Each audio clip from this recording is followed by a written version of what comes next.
30 Minutes with Ron.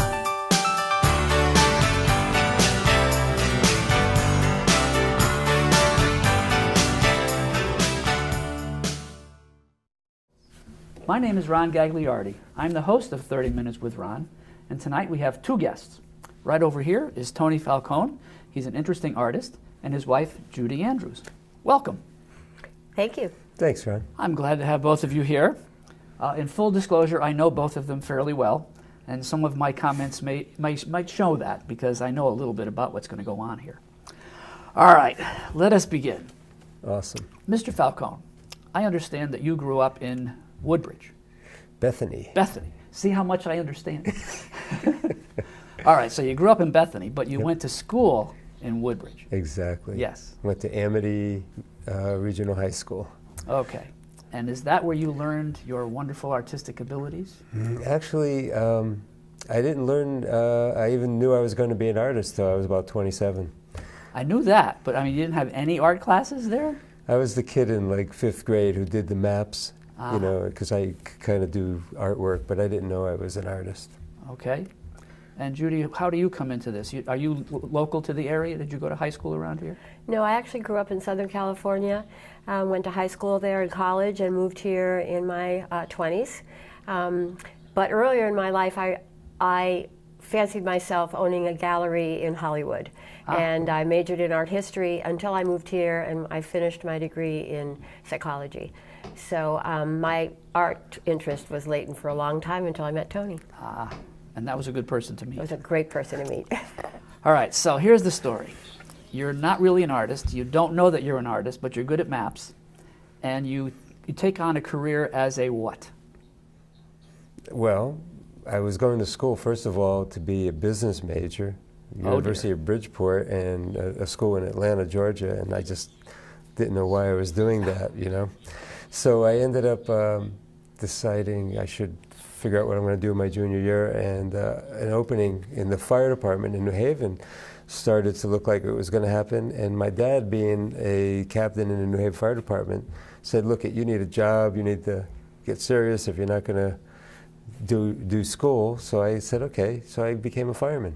Wow, that's a choice. Went to the training academy and just became a fireman and stayed there 7 years. You got to be brave to be a fireman.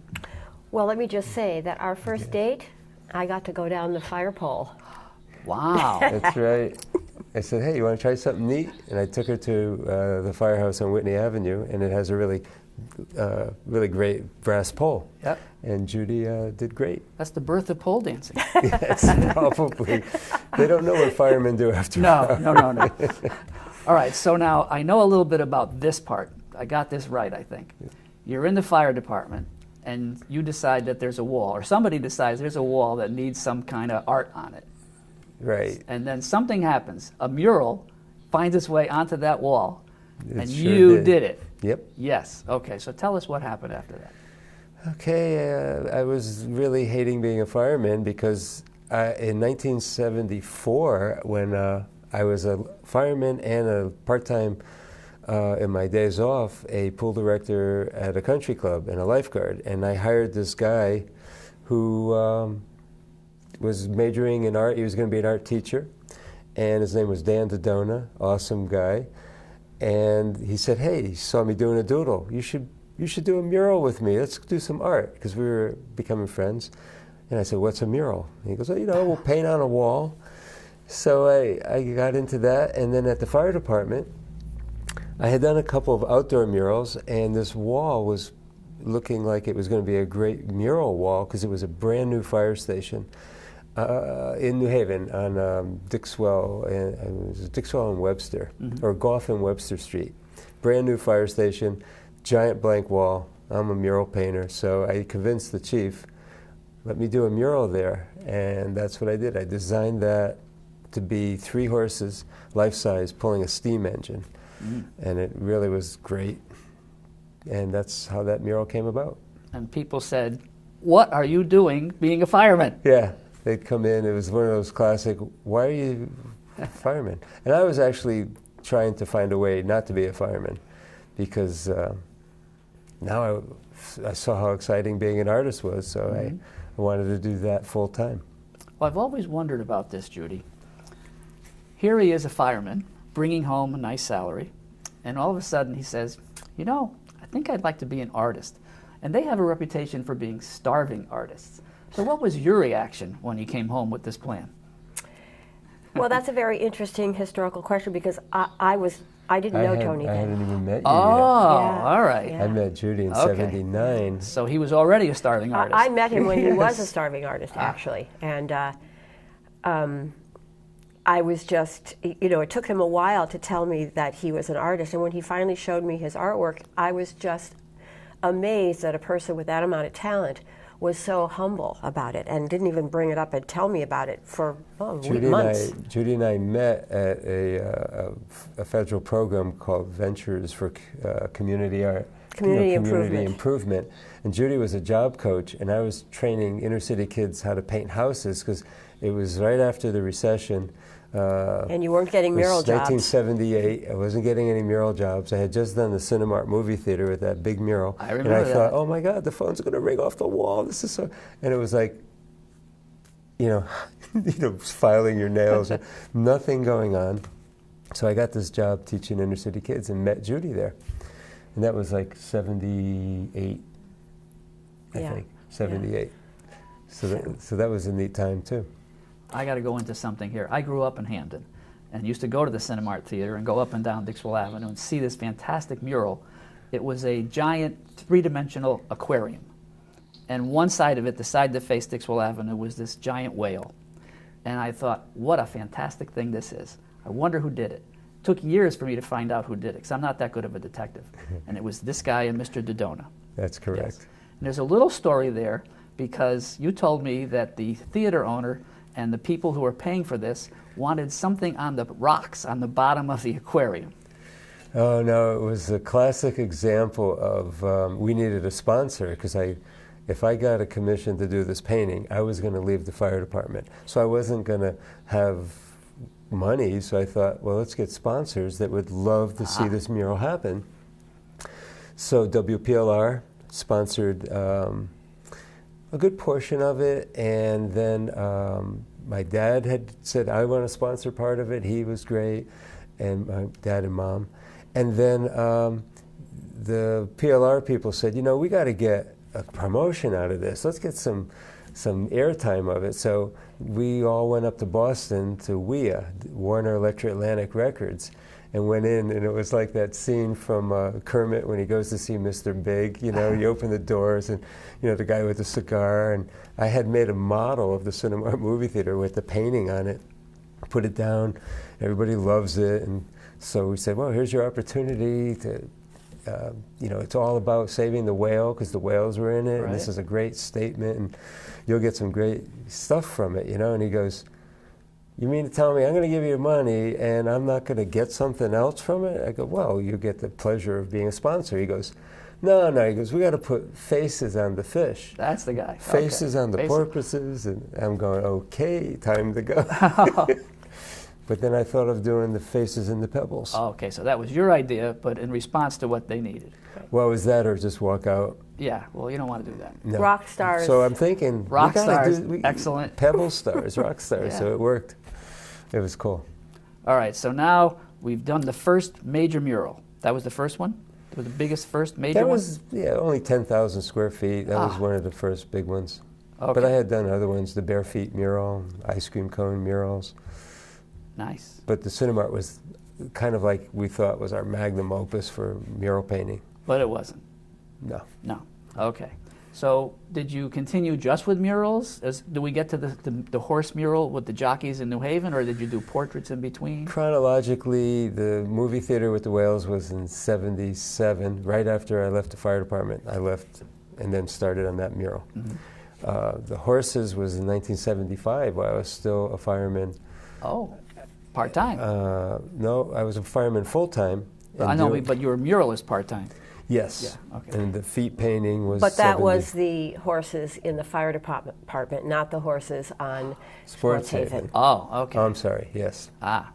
So And Sports the Haven. Sports Haven is 1995. So you were a full-time muralist artist.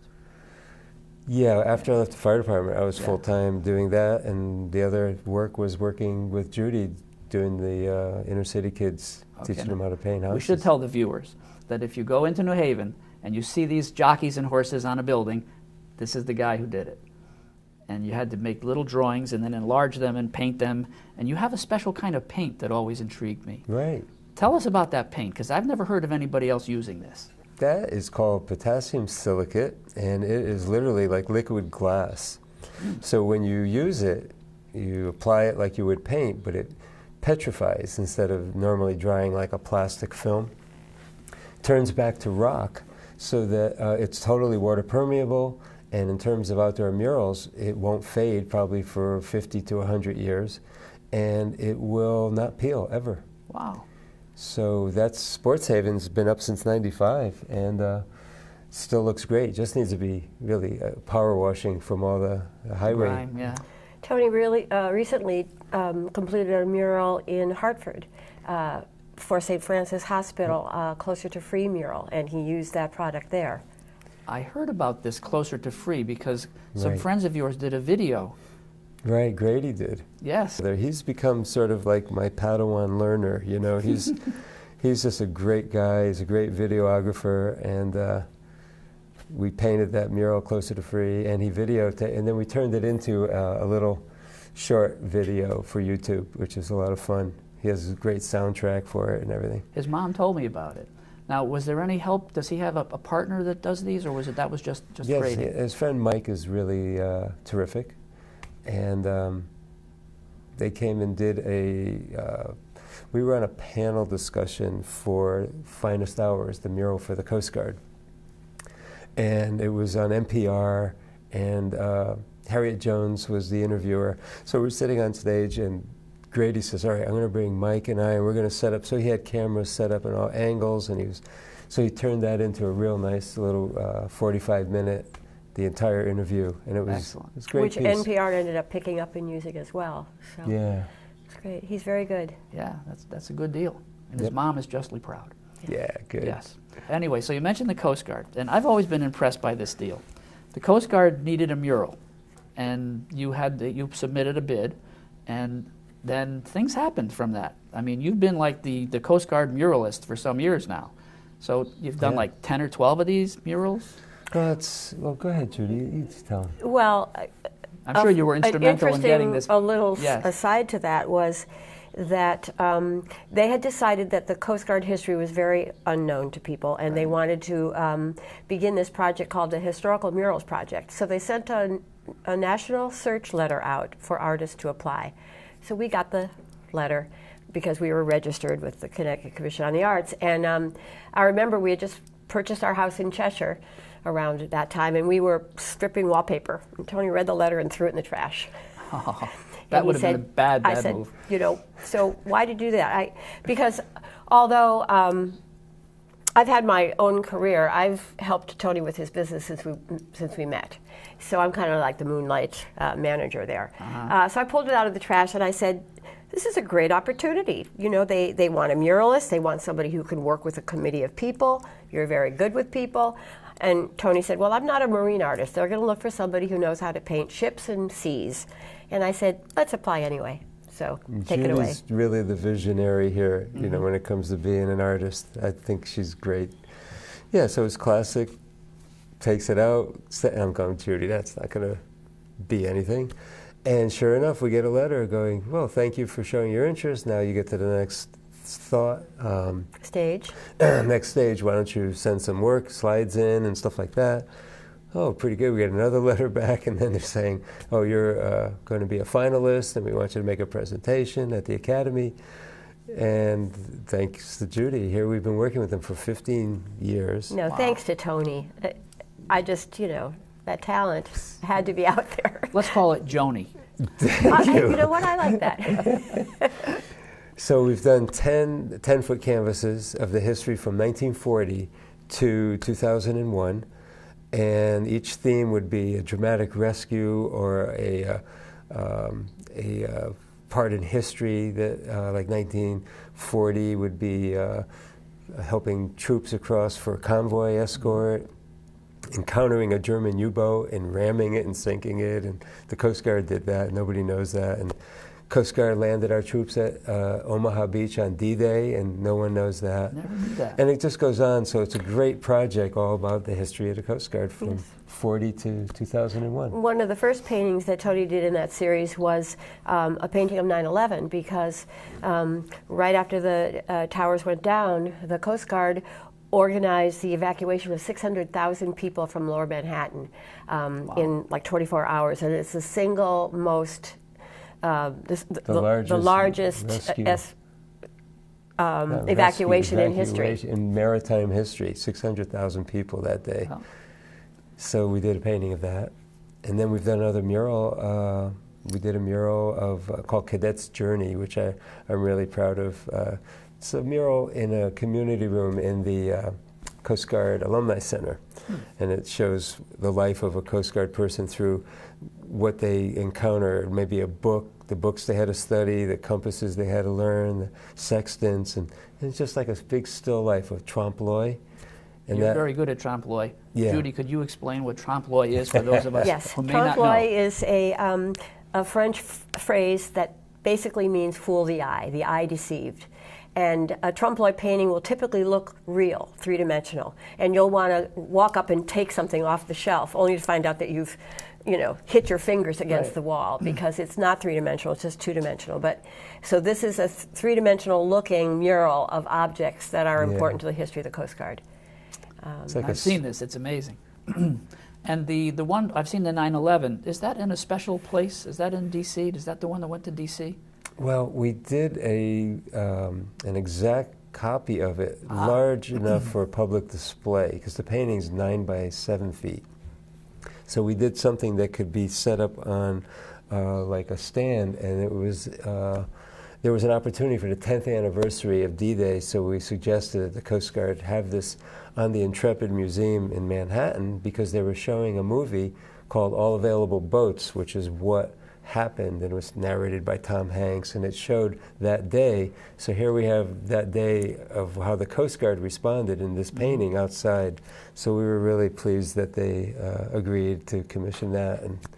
But eventually it did go to D.C., so it's up at the Coast Guard headquarters in D.C. now. We got to get your work on a stamp somehow. Yes.